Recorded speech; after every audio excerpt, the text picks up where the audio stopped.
Everyone, मैं आप सबको यूट्यूब चैनल लिटरेचर स्टूडियो पे वेलकम कहती हूँ। कैसे हैं आप सब? उम्मीद है कि आप सब लोग खैरियत से होंगे। तो आज जो मैं लेक्चर डिस्कस करने वाली हूँ, उसमें मैं डिस्कस करूँगी लिटरेरी टर्म को, जो कि है कंसीट। ठीक है, इससे पहले मैंने 2 लिटरेरी टर्म्स को डिस्कस किया है, जो कि हैं सिमिली और दूसरी है मेटाफर। तो अगर किसी ने वो लेक्चर नहीं देखा तो वो जाकर देख सकता है। ठीक है, तो आज जो मैं डिस्कस करूँगी वो है कंसीट। इसके अंदर हम देखेंगे कि कंसीट होती क्या है, इसकी डेफिनेशन क्या है, कंसीट की टाइप्स कितनी होती हैं और कौन कौन सी टाइप किस किस चीज़ के साथ जो है वो डील करती है। ठीक हो गया, तो ये हम डिस्कस करेंगे। तो स्टार्ट करते हैं अपने लेक्चर को। सबसे पहले हम देखेंगे इंट्रोडक्शन। ठीक है, इंट्रो में हम ये बताएंगे कि कंसीट कहाँ से वर्ड आया, कंसीट है क्या, कंसीट की क्वालिटीज़ क्या हैं। ठीक है, ये सब कुछ जो है हम इसके इंट्रोडक्शन में देखेंगे। तो देखते हैं, it is also called as an extended metaphor. ठीक हो गया, पहले मैंने पढ़ाया ना आप लोगों को मेटाफर के बारे में कि मेटाफर जो है वो क्या होता है। दो डिफरेंट थिंग्स का सेम क्वालिटीज़ के बेस पे जो है वो कंपैरिजन होता है और एज और लाइक का इस्तेमाल जो है वो नहीं होता। ठीक है, तो जो कंसीट है ये एक एक्सटेंडेड मेटाफर होता है। आप लोग ये समझ लें कि कंसीट जो है वो एक किस्म की मेटाफर की टाइप ही है।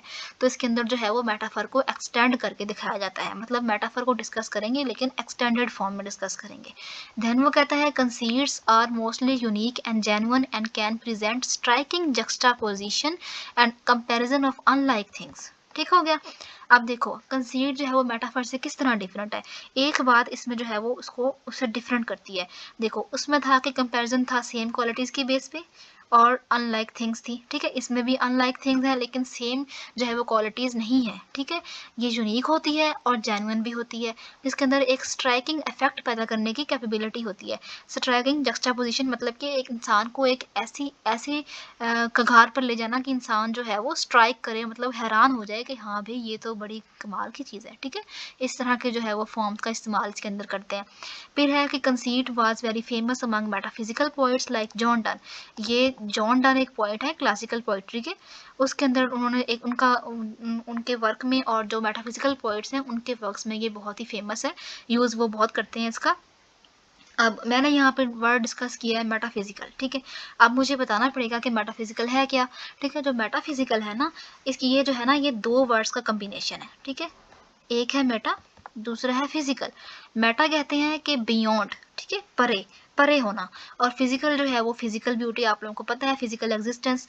तो इसका मतलब क्या हुआ कि एक ऐसी पोइट्री या ऐसे पोइट्स जो कि फिजिकल ब्यूटी से बियॉन्ड लिखते हैं, मतलब वो अपनी पोइट्री में फिजिकल ब्यूटी का, फिजिकल एग्जिस्टेंस का जो है वो टच बिल्कुल भी नहीं लाते, वो इमेजिनेटिव ख्यालात को लिखते हैं और उनका फिजिकल ब्यूटी के साथ दूर दूर तक कोई वास्ता नहीं होता। ठीक हो गया, ऐसे पोइट्स को हम मेटाफिजिकल पोइट्स बोलते हैं। इसकी सबसे बड़ी एग्जाम्पल हमारे जॉन डन साहब। ठीक है, ये मेटाफिजिकल पोइट है, तो कंसीट का इस्तेमाल इन्होंने बहुत ज़्यादा किया है। तो ये हो गया इंट्रोडक्शन। नेक्स्ट देखेंगे हम इसकी डेफिनेशन कि कंसीट की डेफिनेशन क्या है। It compares two very dissimilar things in very surprising and clever way. वही बात, it compares two very dissimilar things के 2 डिफरेंट थिंग्स को जो कि सिमिलर नहीं है, डिफरेंट हैं, उनको कंपेयर करती है in very surprising and clever way, एक ऐसे वे के अंदर जो कि सरप्राइजिंग होगा और क्लेवर होगा, मतलब चालाकी के साथ, हैरान कर देने वाले अमल के साथ जो है वो 2 डिफरेंट थिंग्स को ये कंपेयर करेगी। ठीक हो गया, इसे हम क्या मतलब क्या बोलेंगे, कंसीट बोलेंगे।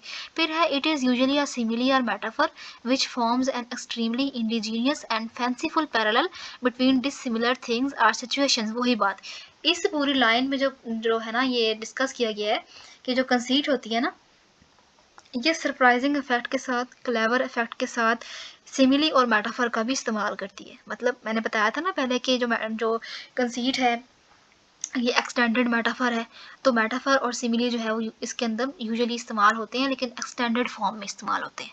ठीक है, जो कि एक फैंसीफुल जो है वो एक पैरेलल इन दोनों के दरमियान में, डिसिमिलर थिंग्स के दरमियान में एक पैरेलल जो है वो एक फ़र्क क्रिएट करने के लिए, एक सिचुएशन क्रिएट करने के लिए यूज़ होते हैं। ठीक हो गया, which forms an extremely indigenous and fanciful parallel between dissimilar things या situations। वही बात कि 2 डिफरेंट थिंग्स होंगी लेकिन एक ऐसा फैंसीफुल, एक ऐसा तिलिस्मलाती, पता नहीं क्या वर्ड होता है, फैंसीफुल जो है वो एक पैरेलल जो है इन दोनों चीज़ों के दरमियान जो है वो कंपेयर करने के लिए कंसीड का इस्तेमाल करते हैं। ठीक हो गया, तो ये थी हमारे पास कंसीड की डेफिनेशन।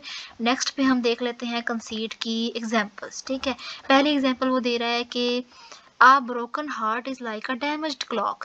ठीक हो गया, देखो अब इस एग्जाम्पल से ही ज़ाहिर हो रहा है कि a broken heart is like a damaged clock, कि एक टूटा हुआ दिल जो है एक एक टूटी हुई घड़ी की मानद है। ठीक है, इसमें अब देखो लाइक का इस्तेमाल हुआ ना, तो ये किसका क्या मतलब हुआ, ये एक एक्सटेंडेड मेटाफर है। ठीक हो गया, मेटाफर की का भी इसके अंदर इस्तेमाल होता है।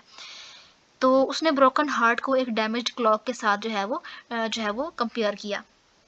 अब देखो उसने कहा था ना कि एक ऐसा अमल होता है जिसके अंदर हम एग्जैजरेट करते हैं, ठीक है, फैंसीफुल अमल का इस्तेमाल करते हैं। अब देखो ये एक किस्म की फैंसी है ना कि एक ब्रोकन हार्ट को एक डैमेज्ड क्लॉक के साथ उसने कंपेयर कर दिया। तो ये तो एक मतलब इंसान ख्यालों में ही सोच सकता है कि डैमेज क्लॉक और ब्रोकन हार्ट किस तरह के होंगे, आपस में मिलते भी हैं या नहीं मिलते हैं, मतलब मिलते जुलते भी हैं या नहीं मिलते जुलते। तो इसकी एग्जाम्पल उसने दी है ब्रोकन हार्ट और डैमेज क्लॉक की। ठीक है, तो ये हमारे पास एग्जाम्पल होगी कंसीड की। फिर है फास्टर देन लाइट ट्रेवल्स। देखो अब फास्टर मतलब तेज होना, फिर है लाइट ट्रेवल्स, रोशनी का सफ़र। अब जो लोग साइंस पढ़ते हैं उन्हें तो पता है कि जो लाइट ट्रेवल्स करती है कितनी तेज़ रफ्तारी के साथ लाइट ट्रेवल करती है। तो कोई किसी भी चीज़ की स्पीड जो है वो लाइट की ट्रेवल से जो है वो मुकाबला लगा सकती है, नहीं लगा सकती ना।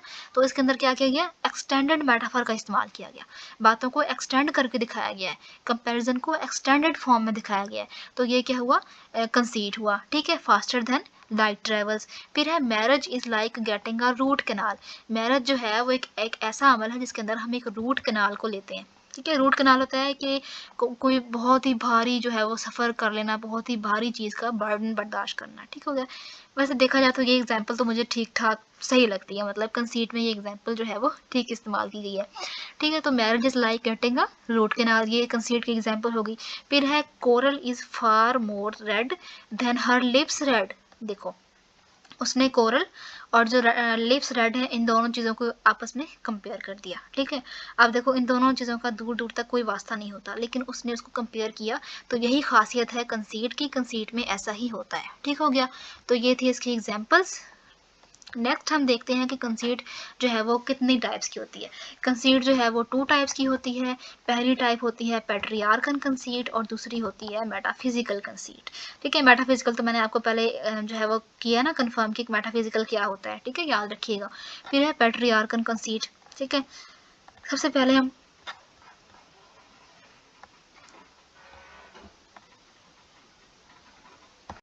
conceit. These conceits are pretty and straightforward. This type of conceit poems about lamenting love written by an Italian poet named as Petrarch. ठीक हो गया, अच्छा ये कंसीट्स जो हैं ये प्रिटी और स्ट्रेट फॉरवर्ड होती हैं। ठीक हो गया, क्या होती हैं, प्रिटी और स्ट्रेट फॉरवर्ड होती हैं। इस टाइप की जो कंसीट होती हैं ये होती हैं लेमेंटिंग लव के बारे में, और ये लिखी है एक इटालियन पोइट ने और जिसका नाम है पेट्रार्क। अब देखो इसमें मैंने 3 चीज़ें डिस्कस की हैं। ठीक है, ये कंसीट प्रिटी और स्ट्रेट फॉरवर्ड होती है। इसका मतलब ये हुआ कि ये एक ऐसी कंसीट है जिसको सुनने के बाद या पढ़ने के बाद इंसान जो है वो कुछ फील करता है, मतलब कुछ ऐसा फील करता है जो उसने पहले कभी फील नहीं किया होता। और स्ट्रेट फॉरवर्ड का मतलब है कि ये बिल्कुल ही सीधी सादी कंसीड होती है, मतलब कोई भी इधर उधर की बातें लगी लिपटी बातें जो है वो इसके अंदर नहीं होती। ठीक है, दूसरी बात लेमेंटिक लव होता है, मतलब एक जो है वो लवर है वो अपने जो एक महबूब है, मतलब एक आशिक है वो एक अपने महबूब के लव के ऊपर लेमेंट कर रहा है। ठीक है, मतलब रो रहा है, तो इसको हम लेमेंटिक लव बोलेंगे। तीसरी चीज़ है पेट्रार्क। पेट्रार्क कौन है, जिसने इस कंसीड को डिस्कवर किया। ठीक है, जो कि इस कंसीड के बारे में जिसने लिखा, जो कि इटालियन एक पोइट है। तो ये थी हमारे पास पेट्रियार्कन कंसीड हो गई। फिर इसकी एग्जाम्पल है एडमंड स्पेंसर की एपिथेलियम, कि ये ना एडमंड स्पेंसर्स एपिथेलियम जो है ना एक वर्क है जिसे कंसीड की बड़ी एग्जाम्पल मतलब पेट्रियार्कन कंसीड माना जाता है। ठीक है, this type of conceit was very famous during Renaissance, और ये कंसीट जो थी रेनेसा के टाइम में जो है वो बहुत फेमस रही है। ठीक हो गया। तो नेक्स्ट टाइप जो हमारे पास आती है वो है मेटाफिजिकल कंसीट। ठीक है, मेटाफिजिकल मैंने पहले बताया कि मेटाफिजिकल का मतलब क्या होता है। मेटा का मतलब होता है बियॉन्ड और फिजिकल का मतलब होता है फिजिकल ब्यूटी। कोई ऐसी चीज़ जो कि फिजिकल ब्यूटी से बिल्कुल बियॉन्ड हो, बिल्कुल परे हो, उसे हम मेटाफिजिकल बोलते हैं। तो मेटाफिजिकल कंसीट का मतलब भी जो है वो सिंपली जो है वो यही होगा। ठीक है, this conceit is used by the metaphysical poets, these are harder to identify and also very complicated. ठीक है, आप देखो ये कंसीट जो है वो मेटाफिजिकल पोइट्स के इस्तेमाल में होती है, मतलब मेटाफिजिकल पोइट्स इसको यूज़ करते हैं और ये हार्डर टू आइडेंटिफाई होती है, मतलब इसको पहचान पाना किसी भी पोएम के अंदर बहुत ही ज़्यादा मुश्किल होता है। मतलब अगर किसी राइटर ने किसी वर्क के अंदर इस कंसीट का यूज़ किया है ना, तो जो रीडर है ना वो उसको आसानी से जो है वो आइडेंटिफाई नहीं कर सकता। ठीक है, एंड आल्सो वेरी कॉम्प्लिकेटेड, और बहुत ही ज़्यादा कॉम्प्लिकेटेड होती है, कोई भी आसानी से इसको समझ नहीं सकता। ठीक हो गया। अब ये हो गई मेटाफिजिकल कंसीट। इसकी एग्जांपल है इन वैलिडिक्शन फॉरबिडिंग मॉर्निंग। ठीक है, ये इसकी एग्जांपल है। ये एक वर्क है वैलिडिक्शन फॉरबिडिंग मॉर्निंग जो कि जॉन डन ने लिखा है। ठीक है, ये एक ऐसी पोइम है जिसके अंदर ना जॉन डन जो है वो दो लवर हैं, उनकी सोल्स को जो है वो कंपेयर करते हैं एक ड्राफ्ट्समैन कंपास के साथ। मतलब एक प्रकार होती है ना, प्रकार, उसके दो सिरे होते हैं, वो उन दो सिरों को जो है वो लवर की सोल से कंपेयर करते हैं कि मतलब एक सिरा वो खुद है और दूसरा सिरा जो है वो उसके लवर की सोल है। मतलब मैंने दिखाया ना वही बात कि मेटाफिजिकल पोइट्स जो है वो क्या करते हैं, तो इसके अंदर कोई किसी भी किस्म की जो है वो फिजिकल ब्यूटी, जो फिजिकल इंटीमेशन वो नहीं दिखाई गई, सोल्स का रिलेशन दिखाया गया। ठीक है, तो ये मेटाफिजिकल कंसीट में आता है। तो ये थी मेटाफिजिकल कंसीट की एग्जाम्पल। ठीक हो गया। तो मेटाफिजिकल कंसीट की एग्जाम्पल हमने डिस्कस कर ली। ठीक हो गया। तो ये थी हमारी कंसीट। ठीक है, आज हमने कंसीट को डिस्कस किया। जो नेक्स्ट लेक्चर होगा ना उसमें मैं नेक्स्ट लिटरेरी टर्म को जो है वो अगली लिटरेरी टर्म को डिस्कस करूंगी। उस वक्त तक के लिए अल्लाह हाफिज़, टेक केयर।